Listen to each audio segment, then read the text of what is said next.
출애굽기 19장 1절부터 25절까지의 말씀인데 그 중에서 19장 5절과 6절을 먼저 읽도록 하겠습니다. 같이 한 목소리 읽겠습니다.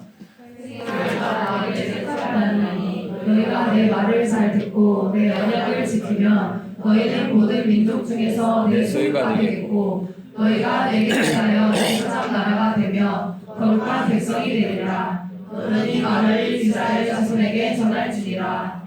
아멘.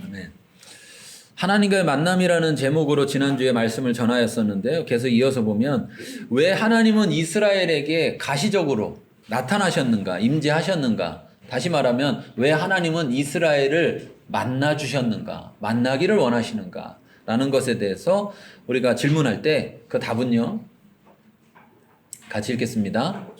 이스라엘과 언약의 관계를 맺기 위해서 만나신다.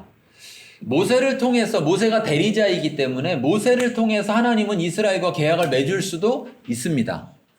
그렇지만 하나님은 모세 한 사람과의 계약이 아니라 이스라엘 전체와의 계약이기 때문에 계약 당사자간 뭐 해야 돼요? 만나야죠. 계약 당사자가 서로 여러분 계약할 때 당사자가 계약 자리에 나옵니까? 안 나옵니까? 나와야죠. 예, 나와야죠. 대리인이 나오면 어떤 느낌이 들어요? 대리인이 나오면 좀 불안하죠. 가짜 아닌가? 그래갖고 대리인이 나올 때는 이 사람이 진짜 대리인이라는 증명하는 많은 서류를 갖고 나오게 되죠. 그렇죠? 예. 그런데 당사자가 나오면 어때요? 그런 게 하나도 필요 없죠. 당사자가 나오면. 자, 하나님께서 이스라엘에게 하나님과의 계약, 언약을 맺도록 하길 원하시는데 그 언약을 맺기 위해서 이스라엘을 만나기로 결정을 하셨습니다.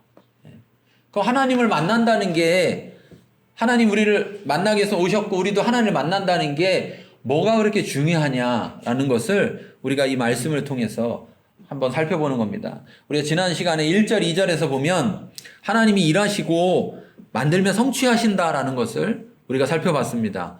왜냐하면 이스라엘 백성을 부르셔서 시내산으로 부르셨는데 모세를 처음 부르실 때 한 얘기가 이스라엘 백성을 데려와서 이 산에서 나를 예배하게, 나를 섬기게 할 것이다, 이렇게 말씀하신 대로 결국 그대로 이루셨다는 사실입니다. 네. 하나님은 결국 하나님의 뜻을 반드시 이루시는 분이고 모세와 약속하신 것을 반드시 성취하시는 분이에요. 아까 우리 성경 공부하면서 오전에 성경 공부하다가 그런 질문이 나왔어요.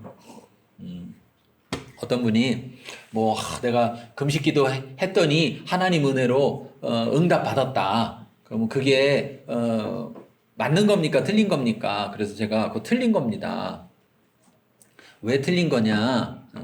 첫째, 하나님이 하라고 해서 했으면 아무 상관이 없는데 하나님이 하라고 한 게 아니라 내가 생각하기를 그냥 기도하면 응답을 못 받을 것 같고 금식해서 기도하면 응답해 주지 않을까, 이런 생각으로 금식을 했고, 그래서 말을 할 때 뭐라고 하냐면 금식 기도했더니 응답받았다, 이렇게 말하게 된다. 그러면 그건 하나님과 약속에 의해서 이루어진 게 아니다. 그 다음에 두 번째는 만약에 그렇게 해서 응답을 받게 돼도 문제가 되는 게 뭐냐면 하나님과 거래 관계가 된다는 거예요. 거래 관계. 근데 그 거래 관계를 누가 만든 거냐? 언약을 통해서 만든 게 아니고 내가 혼자 그냥 거래 관계를 만든 거예요. 그러니까 쌍방 계약이 아니라 어떤 계약이 되는 겁니까? 일방적 계약이 되는 거예요. 그래서 그 사람은 자꾸 하나님을 어떤 대상으로 바라보게 되냐면 거래의 대상으로 바라보게 되고, 그래서 내가 요번에는 3일 금식했더니 이런 문제가 해결됐어요. 근데 다음번에 만약에 그것보다 2배 문제가 생기면 어떻게 해야 됩니까? 6일은 금식해야 되는 거죠. 10배의 일이 생기면요? 30일, 한 달은 금식을 해야 되는 거죠. 20배 생기면 어떻게 돼요? 죽겠네요. 죽겠네.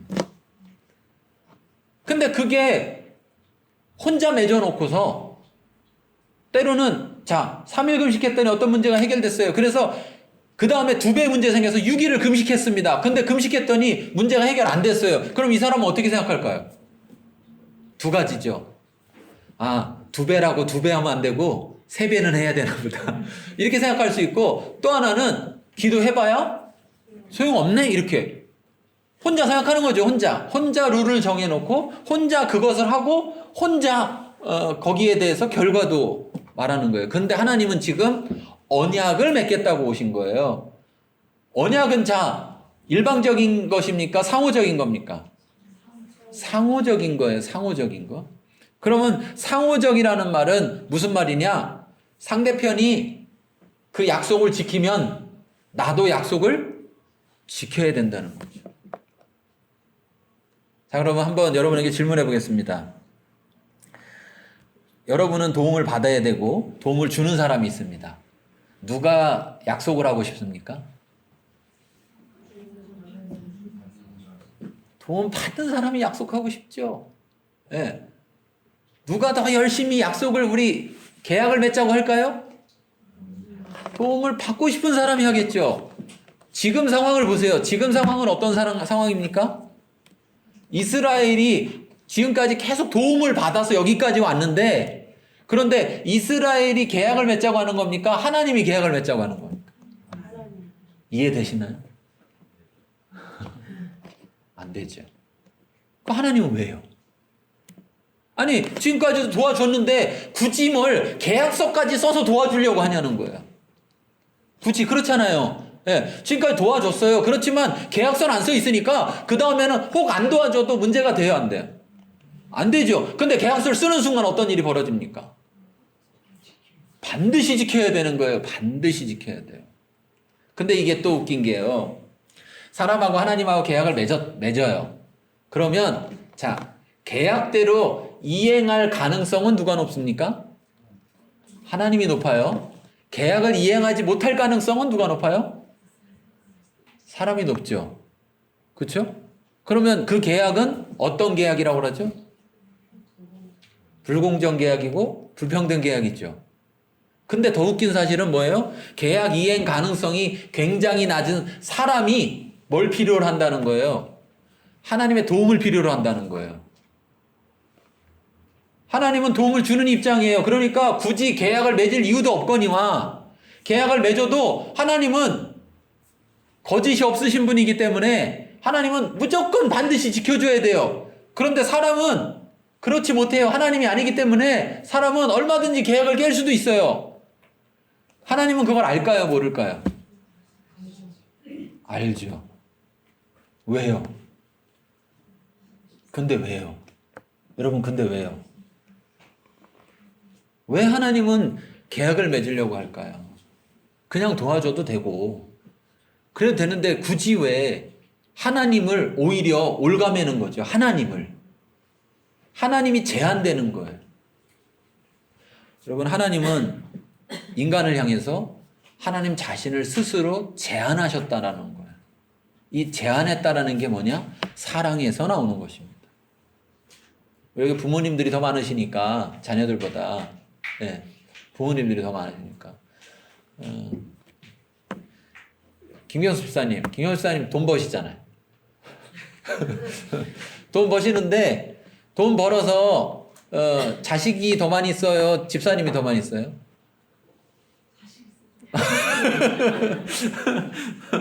아니, 집사님이 돈 버는데 집사님이 더 많이 좀 쓰시지. 응?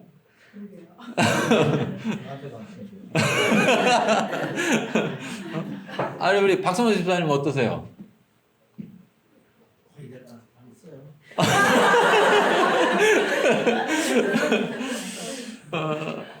우리가 가만히 생각해 보면요, 부모들이 내가 뭐 하나 살려고 할 때 생각합니까, 안 합니까? 생각하죠. 뭐 생각하는 거예요? 자식 생각하죠. 돈은 한정돼 있는데 내가 이 돈 가지고 나 필요한 거 하나 사면 그럼 자식이 뭐 필요할 때 못 사줄까 봐. 네. 그래서 자식은 옷 살 때 한 번 생각하고 사는데 부모들은 어때요? 몇 번 왔다 갔다 몇 달 만에 사기도 하고 뭐 몇 주 만에 사기도 하고 그거 하나 사는, 뭐 그게 사실 엄청나게 비싼 옷이 아니더라도 그렇게 자꾸 부모들은 자기 스스로를 제한하게 되죠. 왜? 내 거 살 때는 어떻게든 좀 싼 거 사려고 하는데 자식 사줄 때는 어때요? 비싼 거 사주려고, 좋은 거 사주려고.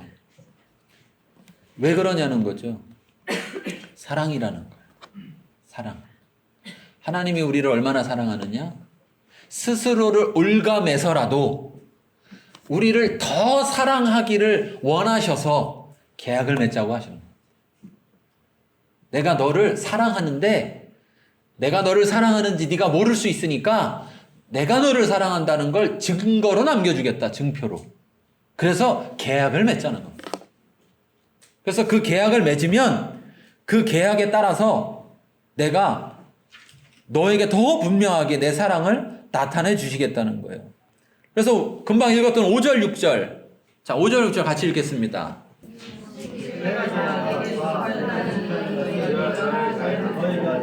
내 언약을 지키면 너희는 모든 민족 중에서 내 소유가 되겠고 너희가 내게 대하여 제사장 나라가 되며 거룩한 백성이 되리라. 너는 이 말을 이스라엘 자손에게 전할지니라. 자, 여기에 보면 이렇게 말합니다. 그래서 너희가 내 말을 잘 듣고 지키면 너희는 민족 중에서 내 소유가 되겠다. 우리 지난주에 내 소유가 뭔지에 대해서 얘기했죠. 그렇죠? 소유가 된다는 의미가 뭐냐. 소유가 된다는 것이. 이건 다시 한번 말하면 소유가 된다는 것은 뭐냐면 내가 너를 책임진다라는 말입니다. 내가 너를 책임진다. 우리 옛날에, 요즘은 별로 그런 일 별로 없는 것 같은데 옛날에는요, 애들이 잘못하면 꼭 뭐라고 얘기해요, 어른들이요? 네 집 자식인데. 그렇게 얘기하죠. 아니, 어른들 아시잖아요. 옛날에 그랬잖아요. 그렇죠? 그래갖고 누가 욕을 먹어요? 잘못은 자식이 하고 욕은 부모가 먹는. 왜? 그 부모가 그 애를 잘못 가르쳐서 그렇다. 이런 얘기도 많이 했잖아요. 하나님이 우리를 소유하겠다라는 것은, 이게 참 웃긴 얘기가, 원래 우리의 소유권이 하나님께 있다는 사실이에요. 왜냐하면 하나님 우리를 창조하셨으니까. 그런데 하나님은 그 소유권을 주장하지 않으셨어요. 그리고 이제 와서 소유권을 주장하는데 그 소유권을 주장하는 것도 어떻게? 계약 관계로서 네가 그 계약을 맺는다면, 네가 이 계약에 대해서 받아들인다면 너는 내 소유가 되는 것이다 라는 이야기예요. 하나님은 사람을 만드실 때 자유의지를 주셨고, 그 자유의지는 하나님의 형상을 닮은 것이고, 그것은 결국 하나님도 제한하지 않는 것이었습니다. 그래서 하나님은 늘 태초에 아담과 하와에게도 언약을 맺으셨죠. 여기 있는 모든 과일은 다 먹되 저 가운데 있는 저 나무 과일 하나만 먹지 말아라. 이렇게 언약을 맺으셨던 거예요. 그래서 그걸 지키면 너는 내가 준 모든 걸 누리고 살게 될 것이고, 네가 만일 그것을 어기면 넌 죽는다. 이렇게 언약을 맺었는데 인간은 그 언약을 깨뜨렸죠. 근데 하나님은 오늘 이스라엘과 또다시 언약을 맺으려고 하고 계신 것입니다. 어떻게 보면 하나님은 참 바보스럽죠. 하나님은 이스라엘이 이 언약을 잘 지킬 거라고 아셨을까요? 잘 못 지킬 걸 아셨을까요? 잘 못 지킬 걸 아셨어요. 그런데도 불구하고 하나님은 이들과 계약을 맺자고 하고 계약을 맺으십니다. 이게 뭐냐? 바보스러움이잖아요. 근데 그 바보스러움이 어디서 나오냐? 사랑 때문에 나오는 거예요. 사랑 때문에.